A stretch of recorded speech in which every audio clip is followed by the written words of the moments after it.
Bien-aimés en Jésus-Christ, nous voulons mener une vie pratique de la parole de Dieu. Des fois, nous parlons de beaucoup de choses. Des fois, les gens ont des difficultés à définir le mot et les contours. Les gens sont devenus des donneurs de leçons des autres pendant que leur propre vie n'est pas capable d'être changée à la manière de Dieu. Mais nous devons savoir que la seule référence du changement qui puisse nous amener tous à un bonheur communautaire, c'est la parole de Dieu. Raison pour laquelle l'apôtre Paul nous dit dans le livre de Romains chapitre 12, verset 2, que nous soyez transformés, ne vous conformez pas au siècle présent, mais soyez transformés par le renouvellement de l'intelligence afin que vous discerniez quelle est la volonté de Dieu, ce qui est bon, agréable et parfait. Donc, nous ne pouvons pas, parce que le monde, comme il est là, il a sa manière d'interpréter les choses. Il a une pensée qui est à lui, qui le conduit et dans ce qu'il est en train de faire, dans la politique, dans l'économie, dans tout ce qui nous régit dans le monde. Il y a toujours une logique qui lui est... Mais toute cette logique est toujours malheureusement en dehors de Dieu. Et je voulais que nous rentrions tous pour que nous puissions avoir comme référence Dieu là où nous pouvons avoir un bonheur réel. En vérité, les hommes le font parce qu'ils veulent chercher le bonheur. Et c'est le bonheur qui les caractérise. Ils veulent le bonheur. Et comme ils veulent le bonheur, ils choisissent une manière de faire les choses qui est malheureusement en dehors de la volonté de Dieu. Et tout ça, c'est par rapport à la convoitise des yeux, par rapport à la convoitise de la chair, par rapport à l'orgueil de la vie. Et c'est pourquoi je veux demander qu'un enfant de Dieu ne soit pas celui qui doit être aliéné par ces choses, parce que ces choses sont passagères, mais la référence, c'est dans la parole de Dieu. Même s'il y a une parole qui est adressée à tout le monde, mais d'une manière particulière, je me dis, bon, on dit qu'il faut demain qu'on arrive à 7 heures. Moi, je dois arriver à 7 heures. Et peu importe ce que les autres feront, peut-être qu'ils ne viendront pas à 7 heures, tout ça, mais moi-même, je prends ma détermination. Je vis seul quelque part, je me lève et j'arrive à 7 heures. Et c'est la même chose lorsque nous voulons vivre la parole de Dieu. Le système que le monde exige, c'est un système qui s'oppose toujours à Dieu. Le système que le monde exige, c'est un système qui est totalement dans la dépravation. Et je dis bien qu'il n'y a pas une partie du monde qui est une partie du ciel. Le monde est monde comme il est là. Et même beaucoup d'enfants de Dieu sont aliénés mentalement. Parce qu'ici, Paul veut bien parler de l'aliénation mentale. Beaucoup d'enfants sont aliénés mentalement par rapport à ce qu'ils pensent, les autres vivent, pensent que le mieux est ailleurs. Eux ne peuvent rien, et leur vie est mauvaise, et ils pensent que le prototype de la vie souhaitable, c'est celle qu'on voit chez les autres. Raison pour laquelle on voit les gens qui sont en Afrique veulent aller en Europe, ceux qui sont en Europe veulent venir en Afrique, et tout ça, c'est parce que il y a eu les pensées qui ont été rendues esclaves dans la manière de comprendre ces choses, certaines choses, ou dans la manière de définir le bonheur. Et quand on n'a pas su définir le bonheur, effectivement, on est emballé dans une mauvaise interprétation des choses. Et c'est ce que vit le monde aujourd'hui. C'est pourquoi l'apôtre Paul voulait que tout ce que nous voyons qui peut attirer notre regard, parce que dans tout ça, le diable enferme les gens dans la convoitise de la chair, dans la convoitise des yeux et dans l'orgueil de la vie. Et c'est dans ces choses qu'il emballe beaucoup de gens. Et pour que les gens puissent plus considérer cela comme une référence de vie qu'ils doivent rechercher à tout prix, même en dehors de la volonté de Dieu. Et c'est ainsi que plusieurs personnes, n'ayant pas compris l'essence de Dieu dans leur vie, pourquoi ils doivent donner leur vie à Dieu, ils sont en train plus d'être entraîné dans ces courants d'interprétation du monde, dans tous les systèmes de la vie du monde, de l'homme sur la terre, dans les systèmes politiques, dans les systèmes économiques, dans les systèmes sociaux, moraux, et ainsi de suite. Nous constatons effectivement que la conformité en dehors on veut faire des choses dans l'indépendance de Dieu. On ne veut pas voir Dieu au centre qui nous dirige et qui sait nous orienter là-dessus. C'est pourquoi il dit, ne vous conformez pas au siècle présent, mais soyez transformés, c'est-à-dire soyez changés par le renouvellement de l'intelligence, afin que vous puissiez découvrir ce qu'elle est la volonté de Dieu, ce qui est bon, agréable et parfait. Donc cela n'est pas dans le monde. Cela a une référence, et cette référence, c'est la parole de Dieu dans son entièreté. Parce que c'est elle qui contient tous les secrets de la création, c'est elle qui contient les secrets de la stabilité, c'est elle qui contient les secrets d'une vie de bonheur parfait. Ce n'est pas en dehors de ces choses. Bien-aimés en Jésus-Christ, nous sommes en train de vivre dans un monde qui est en train de se détruire systématiquement chaque jour. Sur le plan environnemental, nous voyons ces choses. Je prends l'exemple d'ici, chez nous au Congo. Tout le monde se plaint de beaucoup de choses sur le plan environnemental. Tout le monde veut voir les choses marcher. Il y a des saletés partout. Tout le monde veut que les choses changent. Mais malheureusement, peu de gens seulement sont ceux qui veulent commencer ces changements par leur propre personne sur le plan environnemental. Combien de gens sont capables de manger sur la route, de jeter des bananes, de jeter des pots de bananes, parce que c'est une semence. Tout ce que nous faisons retourne toujours vers nous-mêmes. Nous prenons de l'eau dans des bouteilles, nous jetons partout. Et quand il y a des inondations, il y a des choses, nous voulons plus voir les autres qui sont les responsables de tout cela. Mais nous-mêmes, nous sommes sains de touche, nous n'avons rien fait du tout. Non, bien-aimés, le changement doit commencer par nous-mêmes. Lorsqu'un homme ne s'est pas repenti, cet homme, quoi qu'il fasse, quoi qu'il dise, il n'est pas un homme sur lequel on peut mettre tellement confiance. Et beaucoup de gens sont tels. Beaucoup de gens n'ont jamais eu le temps de regretter leur vie passée, de constater qu'ils ont besoin de Dieu. Beaucoup de gens parlent de Dieu parce qu'ils veulent le manipuler, ils veulent le pousser à faire les désirs de leur cœur. Mais Dieu n'est pas là pour être manipulé ou même faire les désirs de nos cœurs. Il est Dieu pour que nous menions sa vie à lui. Que cette vie qui est en lui soit la vie qui est manifeste dans notre propre vie. Et c'est ce qui échappe à beaucoup de gens. Ce qui est bon, agréable et parfait n'est pas dans le monde. Cela est dans la parole de Dieu. Mais qui prennent comme référence la parole de Dieu dans leur prise de décision. Dans la politique, c'est les mensonges, c'est la division, c'est beaucoup de choses. Mais qui est content qu'il soit exclu?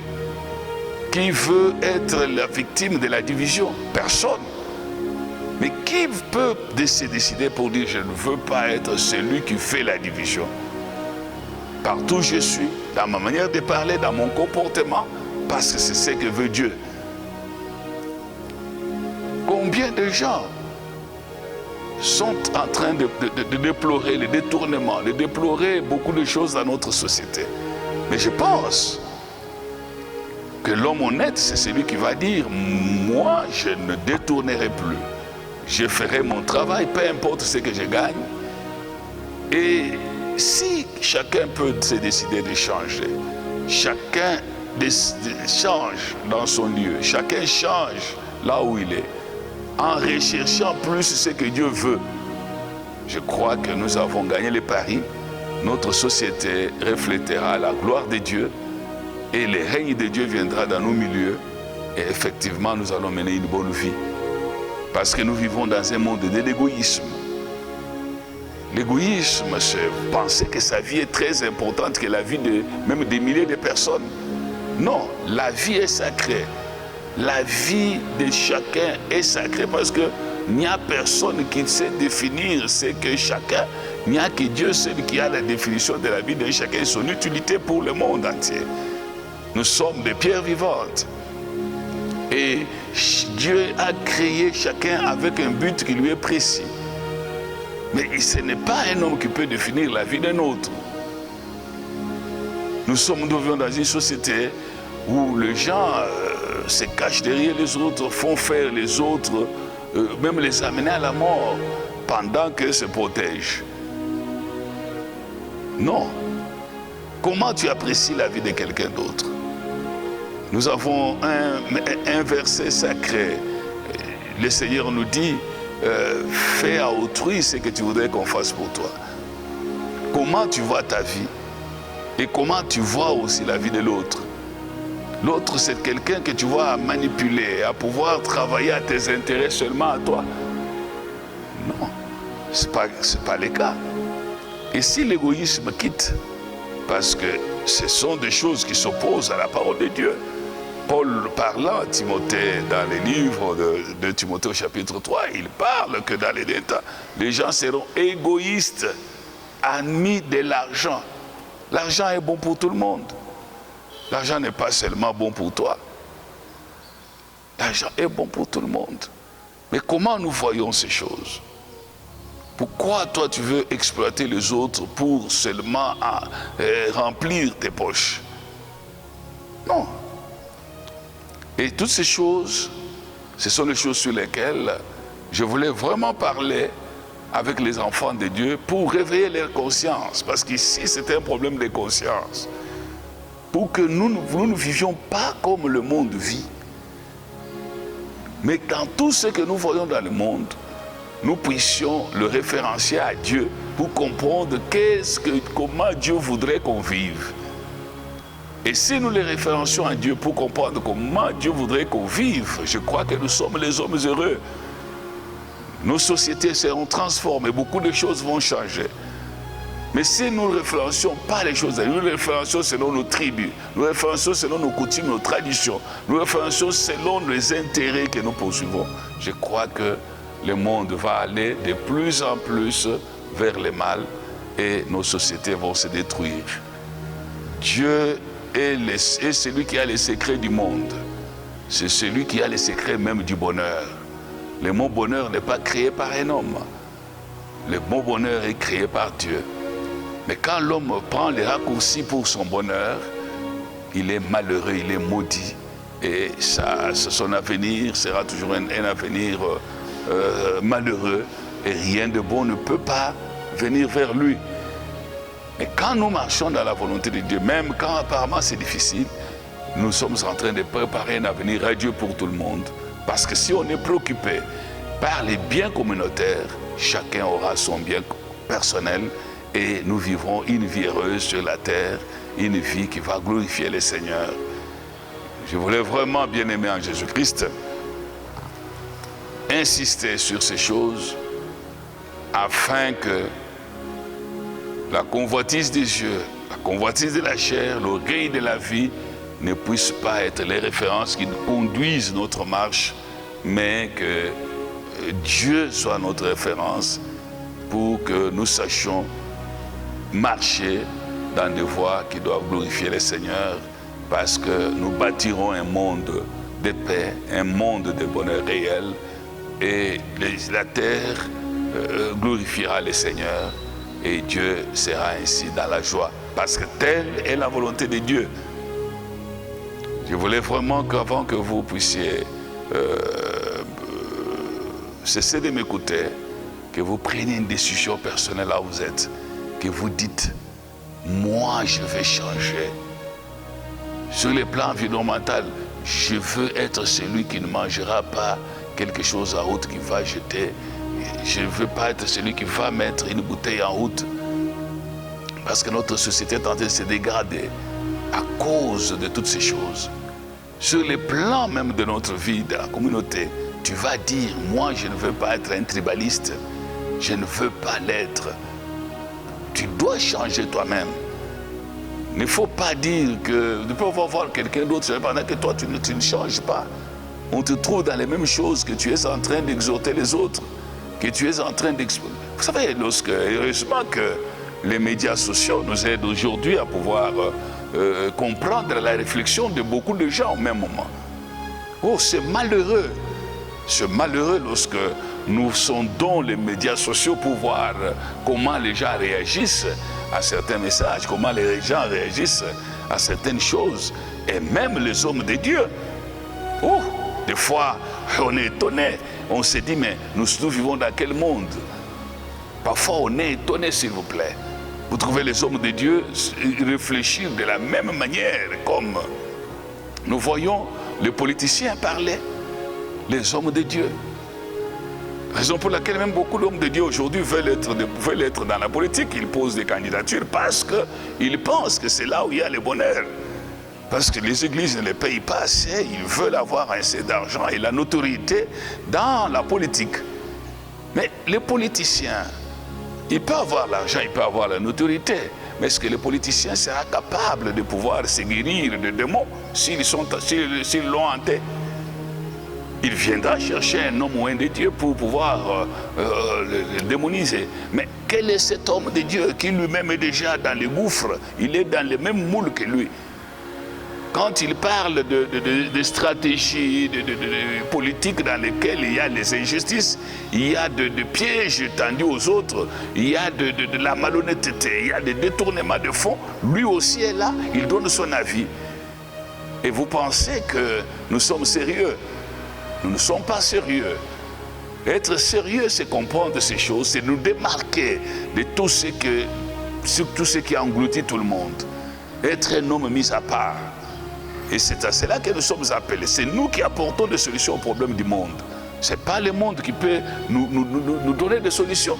C'est nous qui apportons des solutions aux problèmes du monde. Il y a des choses que l'argent ne peut pas acheter. Vous n'allez pas me dire qu'un homme sous l'emprise de démons, il va aller, et l'argent il va aller dans quel hôpital pour qu'on puisse le démoniser. Vous allez me dire qu'un homme dans les liens diaboliques, non, ça c'est le Saint-Esprit. Et le Saint-Esprit ne peut agir activement que dans les hommes qui craignent le Seigneur, qui se référencient à toutes choses au Seigneur. Et si telle est notre manière de vivre chaque jour, je crois que nous amènerons le salut dans le monde. Aujourd'hui, combien d'hommes de Dieu on a placé confiance en eux pour dire, mais celui-là, je peux le mettre là-bas, il peut gérer un peu quelque chose. Mais dès qu'il est là, le lendemain, on vient lui faire un petit contrôle, il a déjà tout bouffé. Et maintenant, qui va montrer la lumière au monde? Qui va montrer les gens le chemin? Aujourd'hui, les hommes de Dieu n'ont pas honte facilement, que vous les trouvez facilement clamer tout au fort qu'ils sont de tel ou de tel, mais ils ne sont pas des rassembleurs de gens. Mes frères et sœurs, je veux que cette parole nous interpelle, que nous puissions nous décider là où nous sommes, que dans cette société dans laquelle nous vivons, même quand vous allez dans un service public, cherchez, si vous trouvez quelqu'un devant vous, commencez par changer. Même si la personne qui est assise sur la chaise vous connaît, vous avez des relations avec lui, attendez qu'il serve la personne et il va vous servir à votre tour. Voilà les changements. Ce n'est pas parce qu'on vous connaît par la personne là, vous arrivez, vous voulez qu'on arrête. Tout le monde qui est venu avant doit attendre longtemps et que vous entrez les premiers. C'est parce que vous connaissez. Mais si tout le monde doit se comporter de cette manière, alors vous comprenez dans quelle société nous allons vivre. Chacun cherchera des relations, nous vivons dans le monde des relations. Et non, je crois que ça doit changer. Nous sommes là pour que nous rentrions dans les références du véritable bonheur, de la véritable paix et de la joie. C'est la parole de Dieu que le Seigneur nous a donnée. Et si nous nous efforçons comme ça à nous décider chacun de changer, je crois que nous ferons un grand bien pour nous-mêmes, pour notre société Et nous vivons non pas seulement pour le bonheur terrestre, parce que tout est passager, mais aussi nous vivons pour toute l'éternité. Que Dieu vous bénisse et soyez dans la paix.